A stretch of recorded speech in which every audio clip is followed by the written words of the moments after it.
अस्सलाम वालेकुम। तो दोस्तों आज की वीडियो में बड़ी ही कमाल की मालूमात मैं आपके सामने रखूंगा और काफ़ी ज़्यादा डेवलपमेंट मैं आपसे शेयर करने जा रहा हूं। पहली जो डेवलपमेंट है वो काफ़ी अहम तरीन डेवलपमेंट हुई है। ये पाकिस्तान के लिए काफ़ी फ़ायदेमंद रहेगी।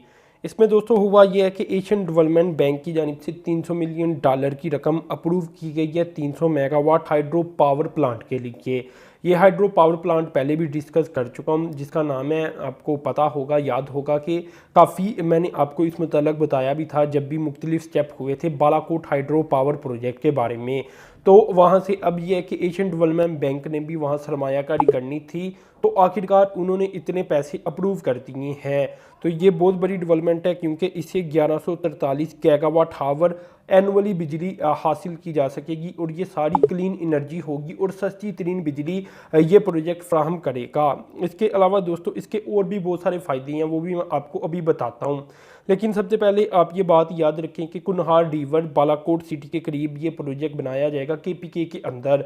तो ये 2027 तक कमीशन हासिल कर लेगा, यानी अभी अगर 2021 है तो अभी 6 से 7 साल इस प्रोजेक्ट को मुकम्मल होने में लगेंगे। तो यहाँ दोस्तों ये बात आप याद रखें कि पाकिस्तान के हालात बहुत टाइट है पानी की कंडीशन को लेकर देखा जाए और जो मौसमियाती तब्दीलियाँ उनको लेकर देखा जाए तो पाकिस्तान में पानी एक बहुत बड़े मसले के तौर पर सामने आ रहा है। तो लोगों के पास साफ पानी की कमी होती चली जा रही है, जिससे फिर ये डैम काबू पाने में मदद देगा।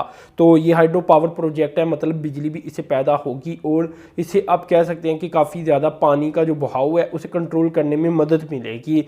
इसमें दोस्तों ये मैं आपको बता दूं कि इस वक्त पाकिस्तान के जो टोटल पोटेंशियल है हाइड्रो पावर को लेकर उसका 16% आज तक इस्तेमाल करने की कोशिश की जा रही है, जबकि आपको पता है कि पाकिस्तान में सबसे ज़्यादा पोटेंशियल है ही हाइड्रो पावर का, लेकिन इसके बावजूद पाकिस्तानी नहीं करते। और ज़्यादातर हमें पता है कि पाकिस्तान की जो बिजली है ये ऑयल गैस इस तरह की चीज़ों से बनती थी। अब पाकिस्तान आहिस्ता आहिस्ता हाइड्रो पावर की तरफ कन्वर्ट होता चला जा रहा है। ये दियामर बादशाह डैम, मोहम्मद डैम और ये Balakot hydro power project, Dasu project जब ये मुकम्मल होंगे तो एक अच्छी खासी बिजली पाकिस्तान को हाइड्रो पावर प्रोजेक्ट के ज़रिए मिलना शुरू हो जाएगी। इसमें दोस्तों मजीद मैं आपको ये भी बताता चलूँ कि इस हाइड्रो पावर प्रोजेक्ट की वजह से कोई 1200 जॉब्स फ्राहम की जाएंगी लोगों को, और इसमें से 40% प्योर लोकल लोग होंगे। अब लोकल लोगों से मुराद पाकिस्तान के नहीं है, जो यहाँ के आसपास के रिहायशी हैं उनकी बात कर रहा हूँ, उन्हें इतनी जॉब फराहम कर दी जाएंगी। तो ये एक और अच्छा स्टेप होगा और यहाँ के जो लोग हैं उनकी जो स्किल हैं उन्हें भी अप्रूव करने में मदद मिलेगी,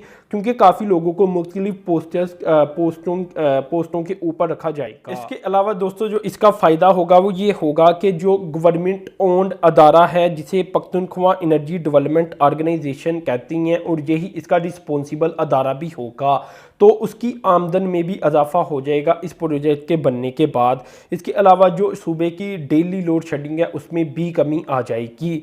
इसके अलावा दोस्तों ये भी मैं आपको बता दूं कि केपीके गवर्नमेंट इसके अंदर $175 मिलियन हिस्सा डालेगी और इसके अलावा $280 मिलियन को फाइनेंसिंग की एक दरखास्त पाकिस्तान ने कर दी है एशियन इंफ्रास्ट्रक्चर इन्वेस्टमेंट बैंक को कि आप भी को फाइनेंस करें इस प्रोजेक्ट को लेकर। तो ये डेवलपमेंट सामने आ रही है, अहम तरीन ये डेवलपमेंट थी क्योंकि एक मेगा प्रोजेक्ट है जो कि पाकिस्तान के अंदर केपीके सूबे के अंदर बालाकोट के करीब बनेगा।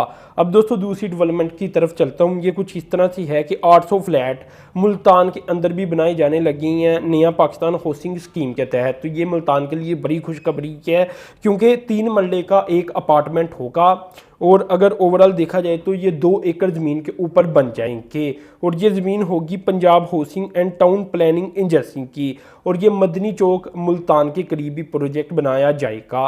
तो ये मुल्तान से एक डेवलपमेंट सामने आ रही थी। अब दोस्तों अगली डेवलपमेंट की बात करता हूँ, ये भी काफ़ी अहम है। ये आ रही है गिलगित बल्तिस्तान से। तो आपको पता है कि जब गिलगित बल्तिस्तान के अंदर इलेक्शन थे तो उस इलेक्शन से पहले ही मैंने आपको बताया था कि एक पैकेज का ऐलान किया जाएगा गिलगित बल्तिस्तान के लिए, लेकिन फिर इलेक्शन की वजह से वो ना हो सका। तो आज उस पैकेज को अप्रूव कर दिया गया, मतलब आज नहीं किया गया, ये मैं आपको वैसे बता रहा हूँ कि अभी मैं डेवलपमेंट शेयर कर रहा हूँ, कल किया गया था गालबन। तो ये डेवलपमेंट पैकेज आखिरकार अप्रूव हो गया और इसे हिस्टोरिकली करार दिया जा रहा है क्योंकि काफ़ी बड़ा पैकेज है जो पिछली वीडियोज़ के अंदर डिटेल में दे चुका हूँ। तो अब मैं उस तरफ नहीं जाता, सिर्फ यही मैं आपको बता रहा हूँ कि वो वज़ीर-ए-आज़म ने जो ऐलानात किए थे कि हम आपके लिए पैकेज लेकर आएंगे गिलगित बल्तिस्तान के लोगों के लिए, तो वो अप्रूव हो गया बाकायदा। था। तो ये एक बड़ी डेवलपमेंट सामने आ रही है पैकेज को लेकर और गिलगित बल्तिस्तान को लेकर। अब दोस्तों एक और डेवलपमेंट की बात करता हूँ, ये काफ़ी अहम तरीन डेवलपमेंट है और ये कल हुई थी। तो ये दोस्तों चिन्योट के लिए पैकेज का ऐलान किया गया, 11 अरब रुपए का ये पैकेज दिया गया चिन्योट डिस्ट्रिक्ट को।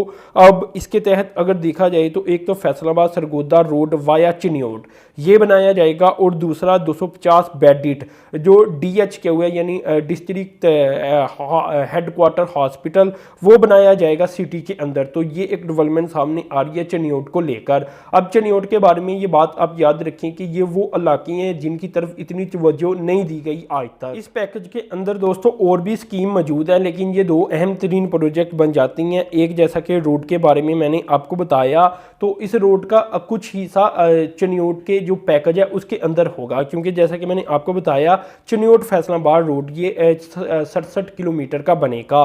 तो इसमें कोई 12.70 अरब रुपये लागत आएगी और इसमें जो चिन्योट के पैकेज का हिस्सा होगा ये 4.5 अरब रुपये होगा। तो इस तरह फिर ये मुख्तलिफ फैसलाबाद के लिए आपको पता है एक अलग से पैकेज दिया गया था। तो इस तरह मुख्तलिफ पैकेजेस के अंदर ये रोड आ जाएगा।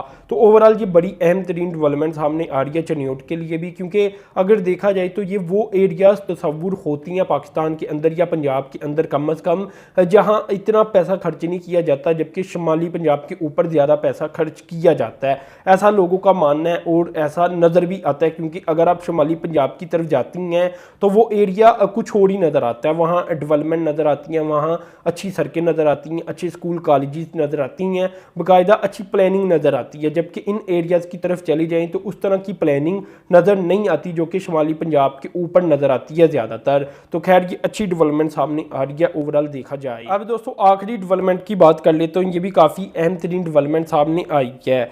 ये दोस्तों पूरे पाकिस्तान के अंदर पहली इलेक्ट्रिक बस कल वाले दिन गालबन लॉन्च कर दी गई है कराची के अंदर।